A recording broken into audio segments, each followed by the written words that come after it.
What's going on, guys? It's Jimmy here, and welcome to our daily show where we discuss the fourth stimulus check update, your daily news report, what's going on in Washington, D.C., what's going on in the country, and what's going on with the next stimulus package, which will be, or which has been announced, at $3.5 trillion and will be the largest stimulus package yet to date. The Democrats will be passing the next stimulus package on their own through the reconciliation process because the Democrats are in charge or in control of the Senate, the House of Representatives, and the presidency. And that is how the third stimulus check package was passed as well. The House, the Senate, and the presidency was all passed without a single Republican vote, which is a stark difference between last year when the Republicans controlled the Senate and the presidency. They controlled 2 out of the 3 last year. So this next stimulus package will be passed through the reconciliation process, which will be passed, without a single Republican vote. So yeah, things are very different than last year. So yeah, we're going to be giving you guys an update on that, as well as a very shocking change of events for an unemployment lawsuit in one state. And we're also going to be hearing from Senator Bernie Sanders on the stimulus package. We got a lot of different things to go over in this video. So if you're new to the channel, make sure to subscribe down below. New videos come out here every day at 10 a.m., 3 p.m., and 8 p.m. Eastern Standard Time. Also, I will have a special guest appearance for you guys at the end of this video. I've been seeing a lot of your guys' comments saying, where is our special guest? We haven't seen him for a while. So he will be here at the end of this video. So without further ado, let's jump right in. Thanks for giving these videos a like down below. They really help out our channel. And here we go. Okay, wow. An Indiana Court of Appeals says that the Indiana Governor Holcomb can end unemployment benefits, but payment continues. Wow. Check this out. The Indiana Court of Appeals has reversed a lower court's ruling that required Governor Eric Holcomb and the Department of Workforce Development to reinstate federal unemployment pandemic benefits. However, with 2.5 weeks until the federal program ends, the Department of Workforce Development will have to pay out the benefits because they won't have enough time to provide the required 30-day notice to end the program. Wow. It's almost like you can't make this stuff up. Quote, given that we're just a couple weeks away from the end of the given period, there's no reason, in my opinion, to cancel the benefits for these unemployment benefits, said, I believe that's Reverend David Green, the president of the Concerned Clergy of Indianapolis, which brought the lawsuit against the state. Concerned Clergy of Indianapolis and 4 individuals sued the state in June to get the benefits reinstated after Holcomb announced Indiana would stop participating in the program, which was created through the Federal CARES Act as a means of providing extra support to people whose employment status was affected by the pandemic. Governor Holcomb announced Indiana would end participation months early to drive people back to work. However, economists cautioned unemployment is not the driving force behind the worker shortage. A trial court ruled in favor of the Concerned Clergy of Indianapolis, and the state started providing federal benefits once again in July. Wow, what a shocking turn of events. Judge James S. Kirsch wrote in an opinion Tuesday, the lower court abused its discretion.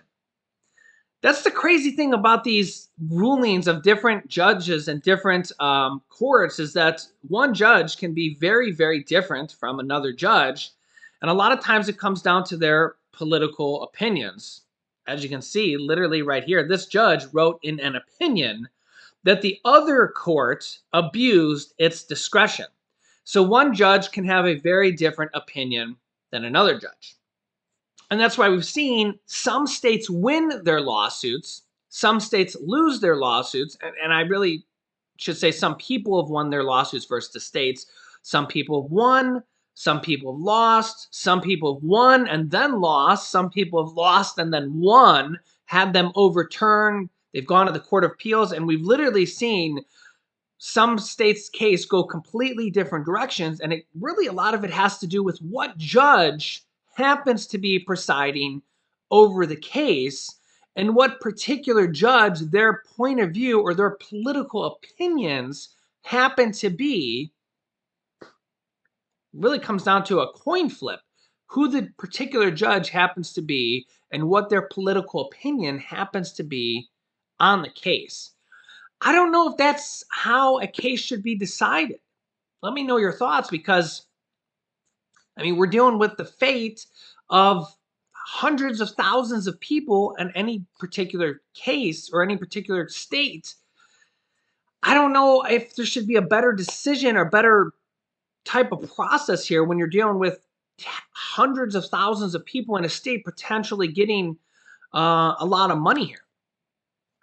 Let me know your thoughts. So yeah, so a trial court originally ruled in favor of the concerned clergy of Indianapolis, and the state started providing, again, the federal unemployment benefits, ruling against the governor and for the people. And then now this judge wrote in an opinion on Tuesday that the lower court abused its discretion, then ruled against that court, and when it granted a preliminary injunction to the plaintiffs in its original lawsuit and prevented the state from pulling out of the federal benefit programs. Two judges concurred. Despite the ruling Tuesday, Green considered the lawsuit successful because it forced the state to pay out the rest of the federal unemployment program. The federal payment runs out on September 4th. Holcomb celebrated the decision Tuesday and said, quote, "The state took the appropriate steps to terminate its participation in these optimal federal pandemic unemployment programs, and its ruling confirms that we had the legal authority to do so, even though it looks like the payments will continue." So yeah, I will keep you up to date on any other future information going on with this state and any other states. Let me know your thoughts. Let me know if you're from Indiana and if you think your payments are going to continue to the end. It looks like they have to give a 30-day notice, so I think the payments are going to continue. Let me know your thoughts. Now, the September unemployment bonuses, or the unemployment bonuses, the $300 per week, and the extra weeks of unemployment per state that go along with that, are set to end on the week ending of September 6th, or September 6th. So this will end for over 7 million people unless Congress decides to extend this. And by Congress, I really mean the Democrats, because, well, largely Republicans are against this and Democrats are for this. And remember, Democrats just happen to be in control of the House and the Senate right now. So the Democrats could, if they want to, extend unemployment benefits in this next stimulus package. Now, it's not a huge, like, I wouldn't put it at 100% chance or 75% chance. I would say it's something like 50% at the most of if I think it'll happen. But it is something that could happen in this next package. As you can see here on my list, I have unemployment benefits here on list on number 22 here. Again, these are really in no particular order. It's just again, no particular order. So again, Democrats, a lot of Democrats are for unemployment benefits. A lot of Republicans are not. But remember, Republicans are in the minority at this particular moment. Next year, in November of 2022, the new election will happen, and then things could change in the House and the Senate. So, but for right now, the Democrats can put anything they want in this next stimulus package. Now, the Republican governors could overturn this in some states, but remember, there's all these lawsuits going on that are kind of actually overturning that as well in some of these states, and that'll kind of have a role to play going forward. But they could extend the unemployment benefits going forward in this. So these are kind of all the things that are being put forward in this next stimulus package. And of course, we know that the Democrats, or maybe I should say President Biden and the Biden administration did just do the 3 stimulus provisions here without Congress in the last like 2 weeks. And that was number 1 just yesterday. Families who receive food stamps or the SNAP program will receive the largest benefits increase in the history of SNAP, which was a 25% increase, which will start in October. So in about a little bit over a month. So a 25% permanent increase per month. This will be on average a $36 increase per person. The average person that receives SNAP receives $121 per person. I understand that some people don't receive that. Some people only receive about $20 per month, but some people receive more than the average. Some people receive $200 per person. The average person receives $121. So the average person will receive an additional $36 per month, which is like $400 and some dollars per year. Okay, per year. So it's a pretty decent amount. And this is a permanent increase. Again, permanent, which means it will go on forever. This is just number 1, which was done just yesterday.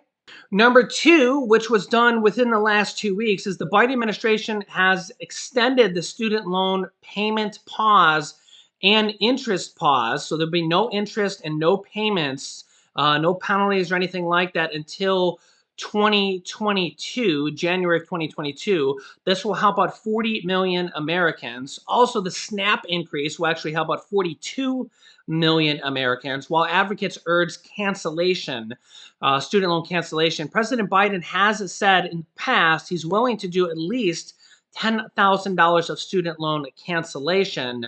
We will have to see if he does that sometime in the near future. I expect that will be after this next stimulus package passes. I don't think he's going to do that and muddy the waters, so to say, and kind of take everybody's eye off the ball this next stimulus package. I think it will be after this next stimulus package passes. And I also think that might lead to other types of debt forgiveness for people who didn't get the student loan debt cancellation. Like, will there be credit card debt cancellation? Will there be mortgage debt cancellation? Will there be tax debt cancellation? Because when they do student loan debt cancellation, there could be other types of debt cancellation for the other people who didn't get student loan debt cancellation. By the way, President Biden has already canceled $3 billion of student loans this year. This is not everybody's student loans, just to make that clear. This is actually just a drop in the bucket, but he has canceled $3 billion of student loans for specific conditions for specific people. And you may need to apply if these apply to you. Number 1, Biden canceled $1 billion of student loans for 72,000 student loan borrowers. This is for people that had their schools defrauded them or their schools closed on them. Number 2, Biden canceled about $1.3 billion of student loans for 41,000 borrowers with total and permanent disabilities. Number 3, he canceled student loan relief for 1.1 million student loan borrowers who defaulted on their FFELP loans. And they canceled $500 million of student loan debt for 18,000 student loan borrowers under borrower defense to student loan repayment rules. If you think you might be eligible for one of those conditions, just go to Google, type in student loan forgiveness, and go to the studentaid.gov website, the official student loan aid government website, and apply for it or look at the conditions. Next up, Senator Bernie Sanders on the next stimulus package, the $3.5 trillion stimulus package on the Senate floor. That many of my Republican colleagues are in a bit of shock. They're in a bit of shock now. They are finding it hard to believe that the president and the Democratic caucus are prepared to go forward in addressing the long-neglected needs of working families and not just the 1% and wealthy campaign contributors. That's not the way things usually happen around here. Usually it's the big money interests, the campaign contributors, and the lobbyists who call the tunes. But not today. Today, we move this country in a very different direction. Mr. President, the American people are sick and tired of growing income and wealth inequality in our country, where two people now own more wealth than the bottom 40%, where the top 1% owns more wealth than the bottom 92%, and where 45% of all new income has gone to the top 1% since 2009. In other words, the people on top are doing phenomenally well. Meanwhile, while the very rich have become much richer, the gross unfairness of our current tax system has allowed in a given year some of the wealthiest people in our country and some of the largest and most profitable corporations to not pay a nickel in a given year in federal income tax, not one penny. Well, that is about to change. The American people want a government which represents all of us and not just the few. And this legislation is going to ask the wealthiest people in our country to start paying their fair share of taxes so that we can address the needs of working families, the elderly, the children, the sick, and the poor. And despite what some of my Republican colleagues may be saying, no one in America who makes less than $400,000 a year will pay a nickel more in federal taxes. In fact, what we are looking at in this budget proposal is an historic tax cut for working families and the middle class. I show everybody your juice cup. Juice cup. Gonna spill it, buddy. It's a good thing we got non-spillable cups. My juice. And say hi to Captain Hook. You want to say hi to Captain Hook? Yeah. Okay, who else do you want to say hi to? And say hi to you. Oh, say hi. Hi, you. you. Yeah, Daddy's got to go to physical therapy after this for his dizziness. Why? Because Daddy's dizzy every day. I'm the dizzy daddy. Go away, you. That's you on camera. You don't want to go have yourself go away. Go away, you. Go away, you. Go away, you with the frog. Yeah. Do you see Baby Yoda in the background? Yeah, right there. What's that Baby Yoda doing? Right there. Yeah, what's that Baby Yoda doing? Right there. Yeah, what's he doing? Staying there for a long ago. He's staying there for long ago? Yeah. Yeah. Did you tell everybody you're learning to color? Kyle. Yes, I'm learning to color in the lines. Yeah, you just Kyle. Don't beat up Daddy.